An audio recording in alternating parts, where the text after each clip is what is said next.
giá đông lạnh tại máng chiến nghèo, chốn đi hẹn kia chúa xanh giê-xu giáng sinh vì nhân thế.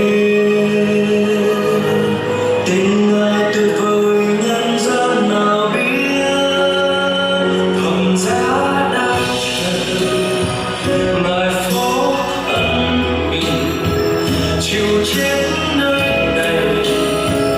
Lý do Ngài đến đây vì con gánh thay mọi tội lỗi. Ngài chịu thà mình cho anh và tôi.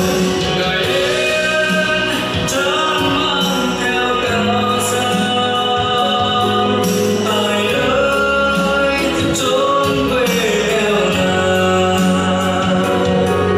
Chuông chiên hãy như thánh người xuống đây, bình an cho muôn dân. Trần thế hãy mau cùng cầu an giê-xu giáng sinh giờ đây, mong cho hết ai tin nhận Chúa này. Ngài ban cho bình an.